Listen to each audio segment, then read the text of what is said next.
Selamat pagi semuanya, senang sekali bertemu dengan rekan-rekan sekalian. Saya di sini, Tom Chris, sangat senang ya bertemu dengan rekan-rekan sekalian. Semoga rekan-rekan sekalian selalu sehat sejahtera selalu ya.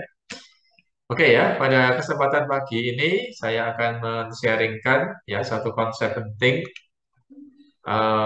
dalam kita berurusan dengan uang ya, yaitu adalah konsep yang namanya biaya tetap atau fixed cost, biaya variabel atau variable cost, ya seperti itu ya. Oke ya, jadi konsep ini penting tidak hanya bagi mahasiswa, pelaku usaha, bisnis, karyawan, tapi bagi semua orang ya. Jadi semua orang itu perlu tahu ya, selama dia menggunakan uang untuk membiayai, dia menerima uang dalam pendapatannya, maka dia perlu tahu yang namanya konsep fixed cost dan variable cost ini ya dalam ilmu ekonomi ini ya, dia harus tahu ya. Oke ya, jadi nah secara singkat ya, secara singkat itu apa yang dimaksud dengan fixed cost? Jadi fixed cost adalah biaya yang harus kita keluarkan ya, meskipun tidak ada kuantitinya, meskipun tidak ada unitnya ya gitu ya. Nah, di lain pihak itu fixed cost dapat juga berarti pendapatan yang selalu saya terima ya, meskipun dari pihak pemberi uang itu tidak tidak bisa atau tidak memanfaatkan fasilitas tersebut sebaik mungkin ya, tapi tetap pendapatan yang kita selalu terima. Nah, itu adalah konsep dari pendapatan dan biaya tetap ya, seperti itu. Nah, kemudian berbalik dari konsep tersebut adalah konsep biaya variabel atau pendapatan variabel ya. Jadi biaya atau pendapatan variabel ini adalah pendapatan biaya yang harus kita keluarkan sejalan dengan kuantiti atau unit yang kita hasilkan atau kita produksi ya. Jadi kalau kita memproduksi lebih banyak, ya rupiahnya jadi lebih gede ya. Kalau kita memproduksi lebih sedikit, ya rupiahnya jadi lebih sedikit yang kita keluarkan ya gitu. Nah, di lain pihak ini juga berlaku bagi penerima uang ya. Nah, jadi penerima uang ya. Jadi kalau kita menjualnya lebih banyak, maka rupiah yang kita dapatkan juga akan lebih gede sejalan dengan uang yang kita sejalan dengan unit yang kita berhasil jual tersebut. Nah, tapi kalau kita bisa jualnya cuma sedikit, maka ya rupiahnya kita dapatnya cuma sedikit, ya seperti itu ya. Jadi itu adalah konsep dari biaya variabel, ya maaf ya, atau variabel cost atau pendapatan variabel, ya variabel income, ya seperti itu. Nah, jadi ini dapat dilihat dari dua sudut pandang ya, dari penerima uang atau pembayar, ya seperti itu. Oke ya, kita bahas lebih detail lagi dengan menggunakan teks, kemudian tabel dan grafik ya gitu. Jadi secara teori biaya tetap adalah biaya yang jumlahnya tidak berubah meskipun unitnya berubah atau satuannya berubah, ya. Nah, contohnya di sini adalah biaya langganan listrik ya, jadi biaya langganan listrik ya, jadi biaya langganan listrik ya. Nah, itu adalah biaya abonemen listrik ya, jadi ini listriknya pasca bayar ya, jadi meskipun berapapun KWH yang saya pakai ya, nah selama saya masih menjadi pelanggan PLN, pelanggan pasca bayar ya, maka saya harus tetap bayar biaya abonemen ya, atau biaya tetap itu namanya ya gitu. Kemudian ada lagi biaya PDAM, biaya tetap PDAM ya. Jadi selama saya adalah pelanggan PDAM, ya, tidak peduli saya pakai airnya atau enggak ya, atau saya pakai banyak atau sedikit, bahkan saya enggak pakai. Selama saya jadi pelanggan PDAM, maka saya harus bayar biaya abonemen atau biaya minimum. Nah, itu namanya adalah biaya tetap ya dalam istilah kali ini ya. Nah, mungkin itu juga berlaku yang sangat jelas adalah biaya WiFi atau biaya internet bulanan. Ya, WiFi itu ya, internet bulanan dari provider. Itu tiap bulan kita harus biaya rupiah tertentu baik internetnya kita pakai maupun internetnya bulanannya nggak kita pakai. Nah, itu adalah kalau teman-teman dan adik-adik menemui hal seperti begini, maka itu adalah biaya tetap. Ya, oke. Nah, di lain pihak, sama halnya dengan kalau kita menerima pendapatan tetap. Ya, jadi kalau misalnya saya jadi provider PLN-nya, ya, maka sejauh adik-adik sekalian menjadi pelanggan saya, meskipun adik-adik nggak pakai, maka ada biaya minimum yang harus dibayar. Ya, seperti itu ya konsepnya ya. Oke ya. Demikian juga untuk yang lainnya juga konsepnya seperti itu ya. Bisa dengan PDAM, bisa dengan komunikasi, dan mungkin untuk biaya-biaya atau hal-hal yang lain, itu ada unsur biaya tetapnya seperti itu. Oke ya. Nah, kemudian kalau dijelaskan dengan tabel, maka biaya tetap ini juga cocok untuk yang paling jelas sewa. Sewa tempat atau sewa rumah atau sewa kantor atau sewa apartemen.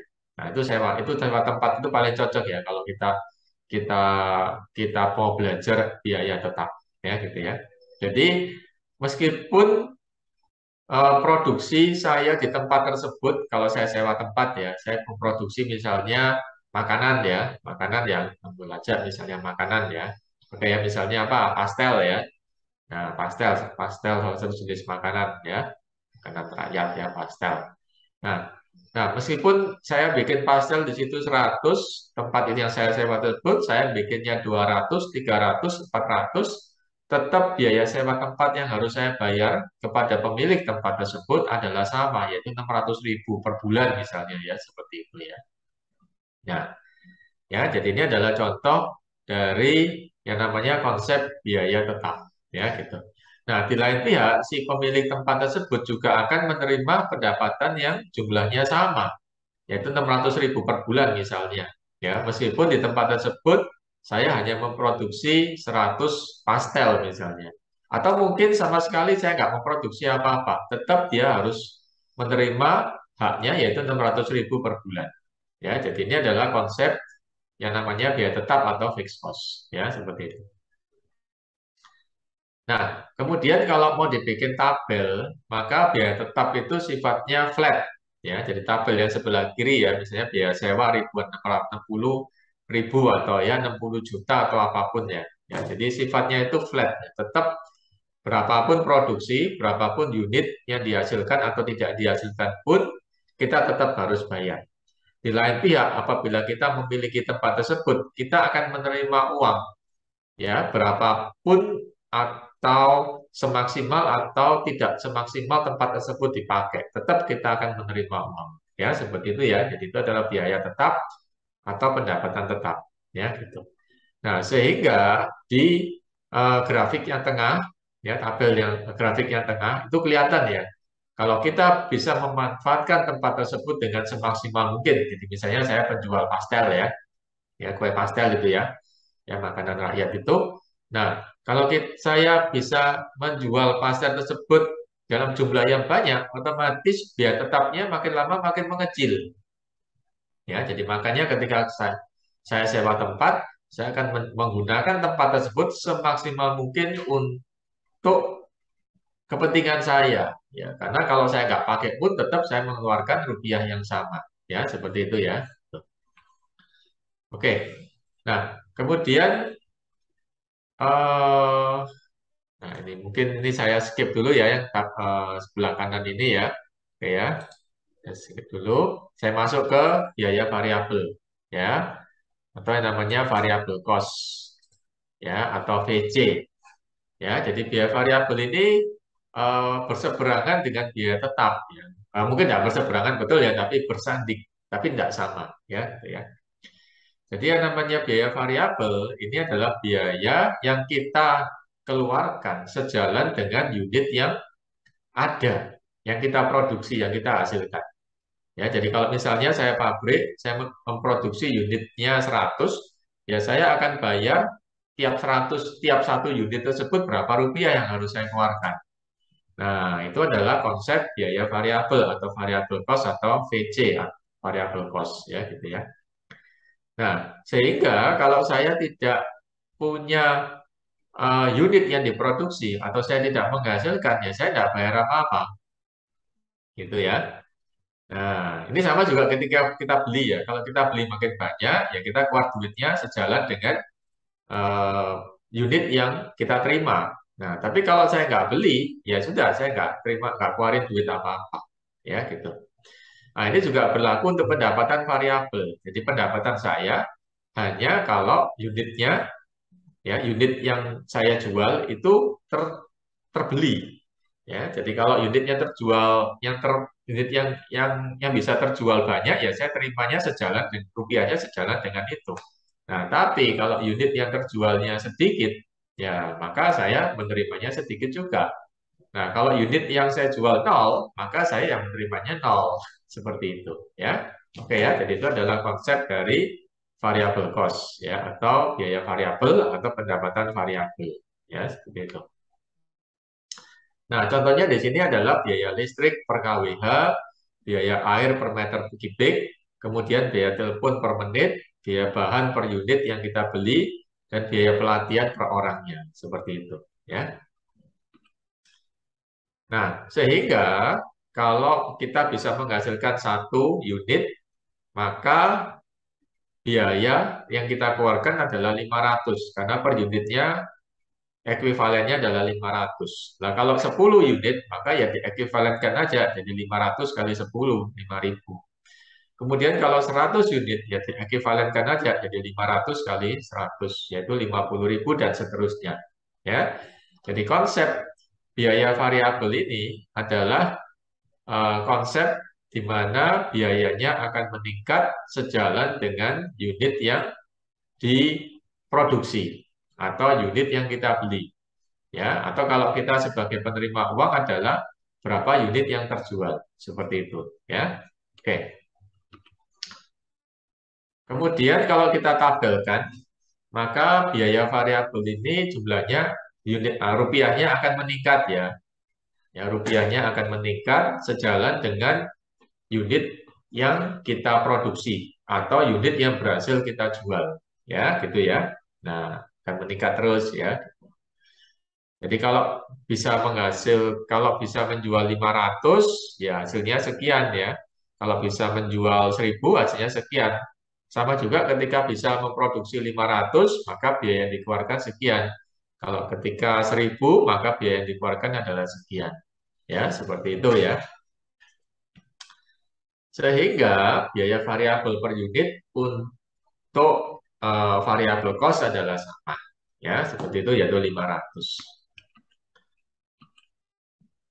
Kemudian seringkali biaya-biaya tersebut digabungkan, ya. Jadi digabungkan, ya. Jadi nggak hanya ada variabel cost saja, ya, dan tidak hanya ada fixed cost saja, tapi pada beberapa biaya itu ada penggabungan, ya, ya. Jadi ini digabung, ya. Ini contohnya ya. Jadi ada penggabungan antara biaya tetap sama biaya variabel, ya, sehingga menimbulkan biaya total, ya.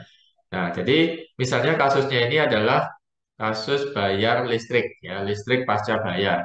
Ya, contohnya adalah bayar listrik pasca bayar. Ya, jadi ketika kita bayar listrik pasca bayar, maka ada biaya tetap atau biaya abonemennya. Ya, kemudian ada biaya KWH-nya. Nah, gabungan antara biaya tetap sama biaya KWH itu nantinya menjadi biaya total yang harus kita bayar. Ya, gitu ya. Nah, biaya minimum adalah biaya tetap. Nah, sedangkan biaya variabel adalah biaya KWH, kalau di total adalah biaya total atau total cost, ya, seperti itu.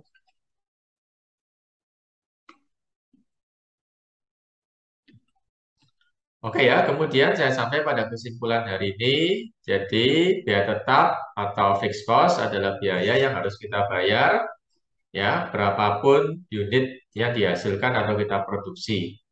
Ya, di lain pihak, fixed cost adalah pendapatan yang kita terima meskipun si pembeli kita atau pelanggan kita atau penyewa kita tidak memaksimalkan atau tidak menggunakannya secara maksimal, ya. Oke. Kemudian variable cost itu hanya kita bayarkan sejauh unit yang kita produksi atau unit yang kita hasilkan, ya.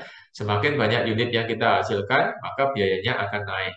Ya, semakin sedikit atau bahkan tidak ada unit yang kita hasilkan atau produksi, maka biayanya adalah nol, ya gitu. Nah, sama sebagai penerima penerima rupiah, ya. Jadi semakin banyak unit yang kita jual, maka rupiah kita akan makin banyak. Makin sedikit unit yang kita jual, maka rupiah akan terima makin sedikit. Nah, kalau nol unit yang kita jual, maka nol rupiah yang akan kita terima. Itu adalah konsep variable cost.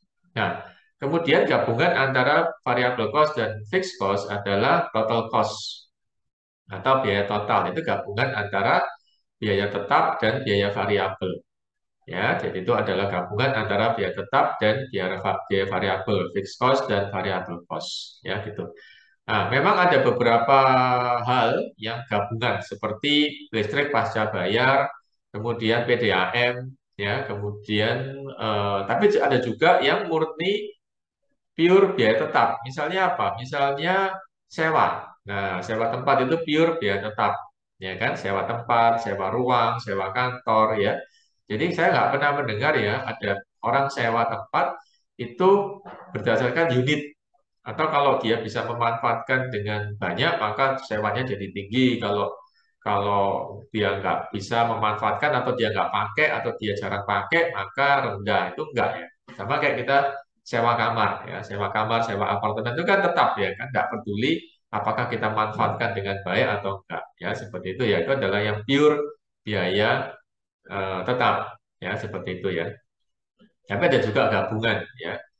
Nah, tapi ada juga yang lain biaya yang sifatnya variabel. Jadi kalau kita hanya bayar biaya, kalau kita pakai. Nah, misalnya apa? Misalnya listrik yang prabayar. Ya, listrik yang prabayar itu hanya kita bayar kalau kita pakai KWH-nya sekian. Ya, seperti itu. Ya, oke. Oke, saya rasa sampai di sini aja sharing saya tentang fixed cost, variable cost, dan total cost. Ya, semoga bisa memberi pencerahan bagi adik-adik sekalian dan teman-teman sekalian. Ya, salam sehat sejahtera selalu dan sampai ketemu di video berikutnya. Ya, terima kasih.